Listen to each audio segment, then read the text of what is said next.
Hi OGs, welcome and welcome back to On God with me, Wilhelmina Simona. Mindful, heartful and purposeful conversations, honey.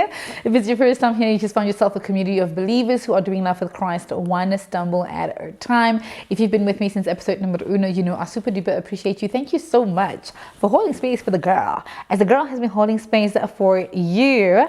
So I decided to bring my plant into the frame this time around. What do you guys think? I am such a plant mother. I can't count the number of plants. I actually am gonna 1, 2, 3, 4, 5, 6, 7, 8, 9, 10 plants in a studio apartment. What is that? What is that? But let's get social interactive. You guys follow me on Instagram. It is Wilhelmina_S. You can also follow me on TikTok, Wilhelmina_Simono. I want to say hi to the Facebookers, but I'm not as active there, quite literally. But I also love you guys and I appreciate you guys. And thank you guys for loving on God. If you have not hit the subscribe button, you already know by now, we side eye on you. We're looking at you with them eyes. We're looking at you with them eyes, baby. Why haven't you? You know what? I forgive you. Don't forget to hit the subscribe button. Don't forget to like, comment, to share, especially if this episode has blessed you in one way or another and you feel like someone else could benefit hearing from it. Samson and Delilah. Hey there, Delilah. What's it like in Samson City? Where's the record deal? Did you hear that remix? Did you hear that? You know what? It's fine. It's fine. It's all good. It's all good. But yes, we're talking about Samson and Delilah. And I think one thing that has sort of made me want to talk about them, it was an interesting piece of information that I stumbled over while I was, doom scrolling on the internet. And I was like, we never ever talk about this story from this angle. And I thought for me, it was worth exploring. You already know I can never talk about anything that I haven't gone through. Hello. So I'll definitely be dragging myself a bit throughout this conversation.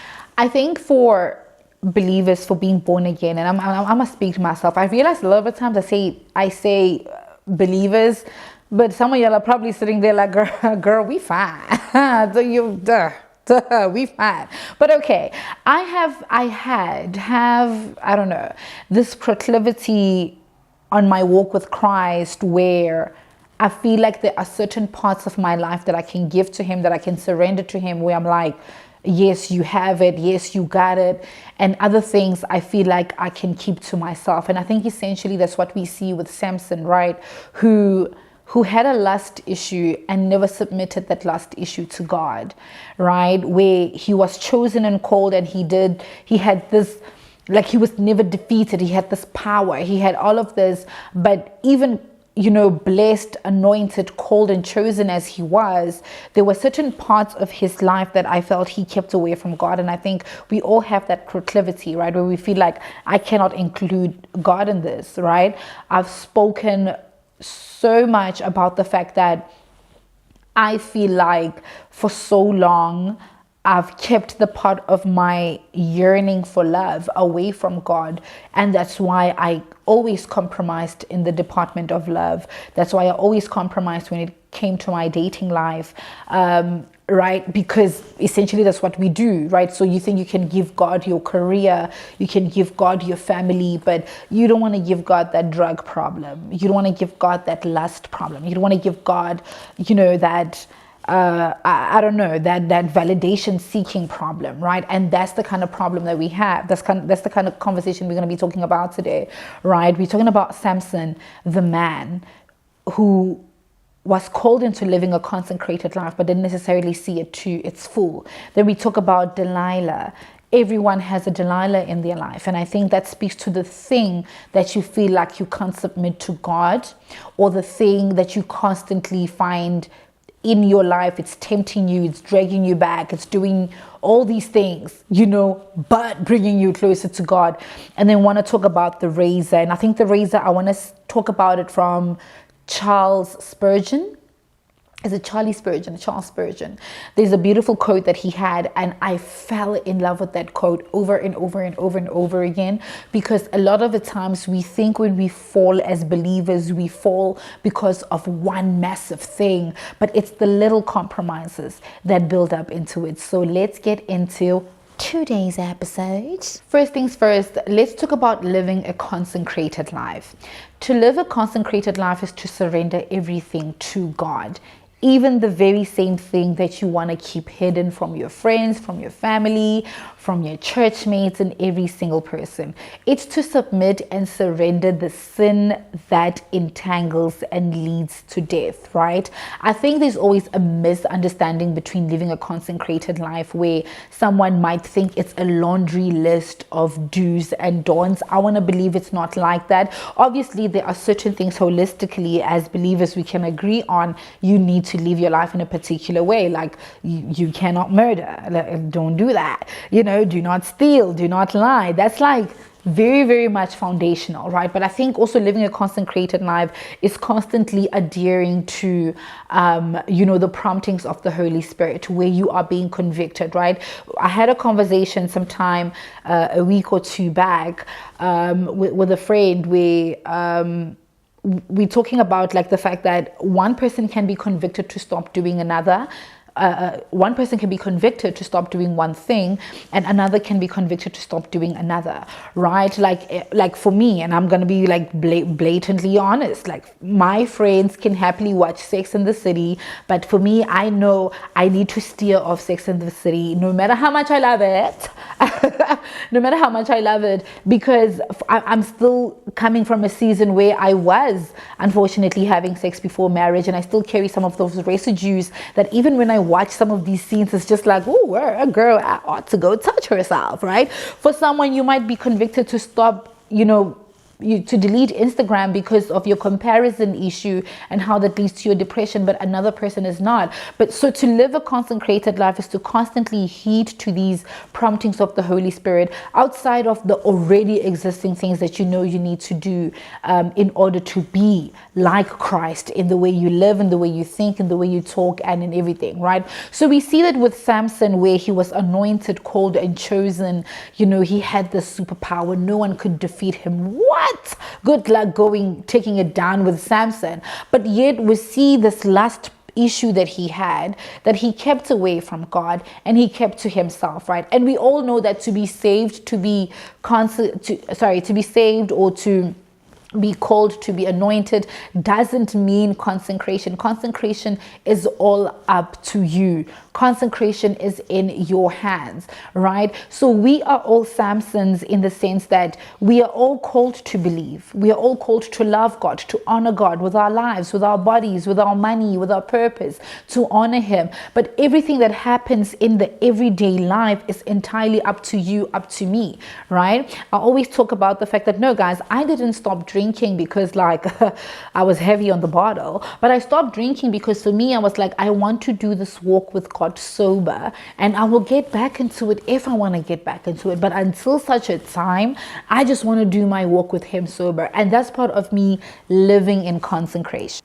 So what we see in Samson is what we saw in Saul, right? Partial obedience, partial surrender, right? Where you're like, God doesn't like that. God doesn't want you to give only a certain part of your life to Him and keep the rest to yourself. Half surrender is no surrender at all. Half obedience is still disobedience. And in today's world, you've been tugged at heart to stop Instagram.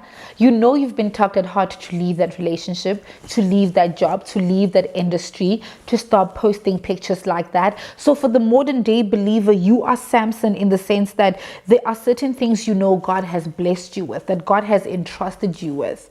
It could be being an influential person in your industry. It could be being an excellent mother, a caretaker, or whatever the case is. And yet at the same time, there are certain things that God is asking you to let go of.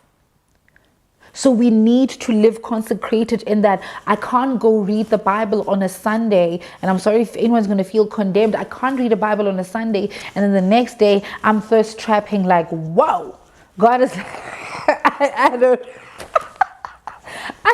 I don't know, guys. I sometimes would see that, right? And I know, everyone's gonna come. Oh, my body, my rules. Okay, congratulations, happy birthday, well done. But I can't imagine how God is up there, is on some. I don't understand what's happening right now, right? So we are Samsons in the sense that we need to give God all of us. Now let's get into Delilah. Delilah was very patient with Samson. Oh my goodness, guys. Also, I don't know if people watching this know the story of Samson and Delilah. I just got into it. Okay, quick recap. Samson, very powerful, anointed, chosen, called. You cannot shake that person. And his superpower came from the fact that he has never cut his hair. But Samson had a thing for the ladies, and it was the Philistine ladies, I think. And I think, if I remember it correctly, the homies were not allowed to canoodle with Philistine ladies, right? So Samson did that, even ended up marrying a Philistine at some point, and in waltzed in Delilah. I don't remember if Delilah is a lady of the night. If she's not, I'm sorry, Delilah, for calling you a lady of the night. But Samson canoodles with Delilah, and time again, Delilah asks Samson, bro, where do you get your superpower? Where do you get your superpower, right? But Delilah has been sent by, the enemy to be you need to find out what is his superpower so we can cut the source of the power, and then we can be able to deal with Samson.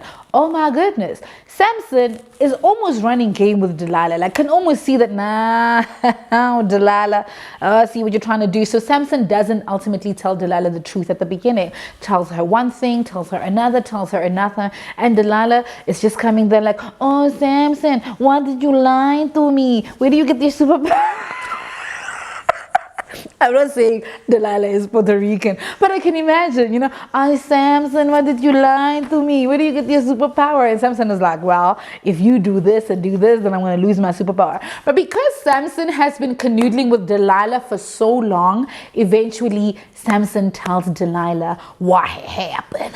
So Delilah then tells them people that, hey, he said his power comes from his hair. So what I'm going to do is I'm going to lull him to sleep, and I'm going to cut off.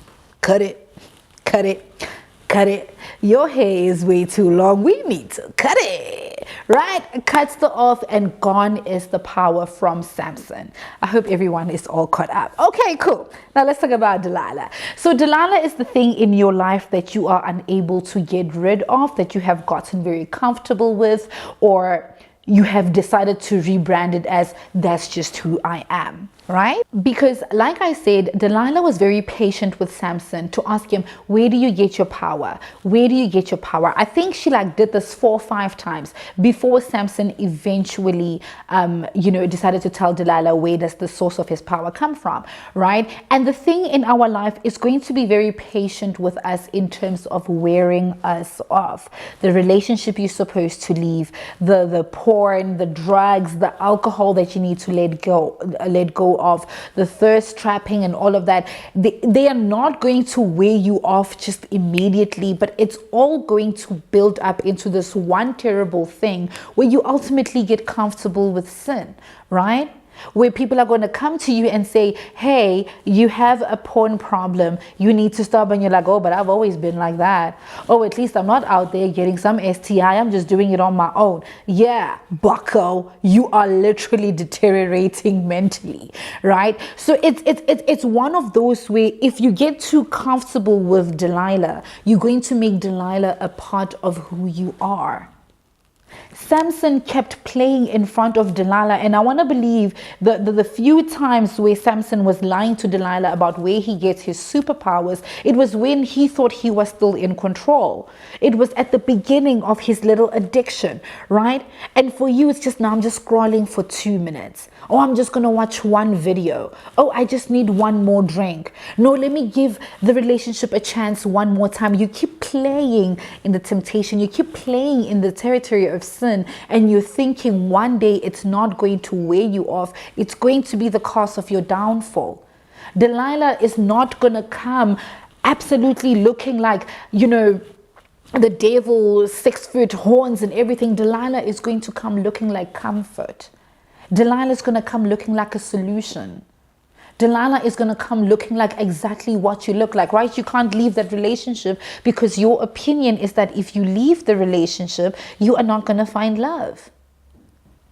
You can't stop watching those videos or going to the internet for those videos because you're like, I can only sleep if I just like rub one out.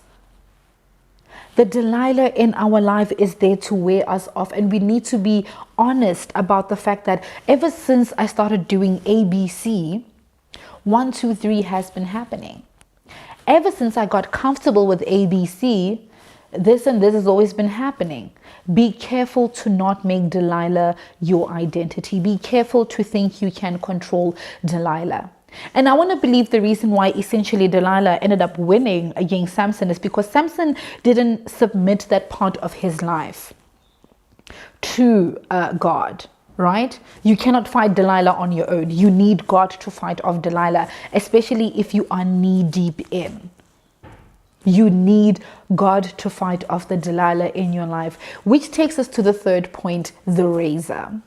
Before I start talking about the razor, I just want to quote this beautiful quote from Charles Spurgeon. So the idea behind this quote is that Samson didn't lose his power in one sitting.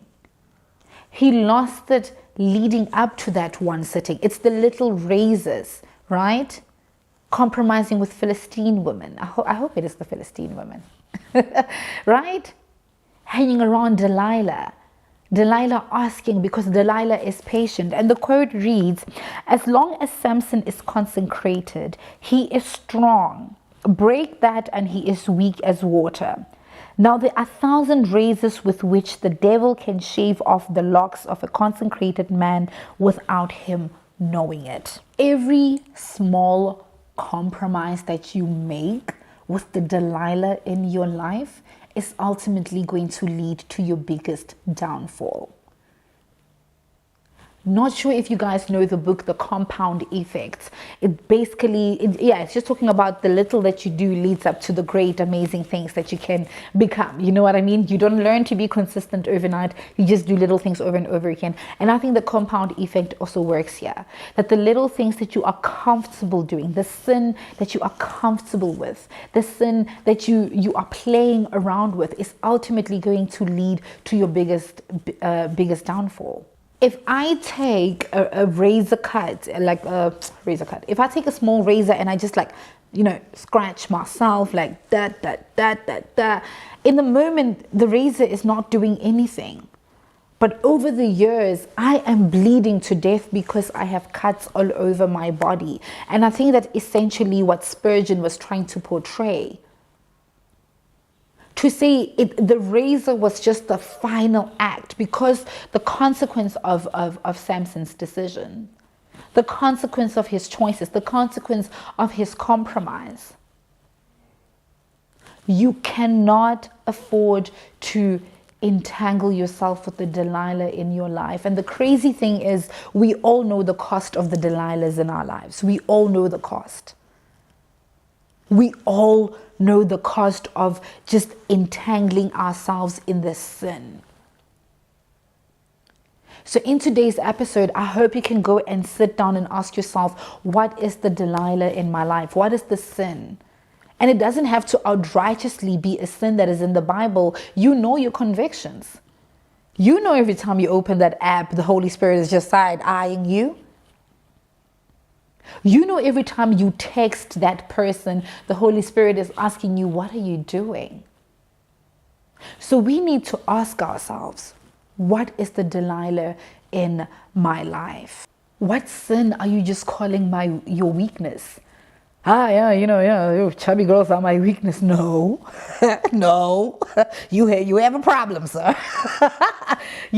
What habit have you convinced yourself that you are going to work on when the money is there? When the wife is there, when the husband is there? You ever meet those people? This person is so bad with finances and they're just like, nah, I'm going to get right. Once I hit my first meal, you're just going to be even more terrible with that meal. It's time for us to address ourselves as Samson and ask what parts of our lives are we keeping away from God? And once you have figured out what part of your life you're keeping away from God, ask yourself, what is the Delilah causing you to keep that life away from God? And then look over the years, look at the trace, the paper trail of the razor cuts. And as usual, I'm talking at you guys, but I'm also talking to me. That's all I have for you on this week's episode, family. I hope it has blessed you in one way or another. Please do not forget to like, comment, or share with a friend, a family, a colleague, or anyone who might be in need of knowing that they have been compromising a little bit too much, and the razor cuts are one day going to cause them to bleed to death. Otherwise, stay mindful, stay purposeful. Wait, what? Stay mindful, stay heartful, stay purposeful. Love and light. XOXO Kingdom Girl.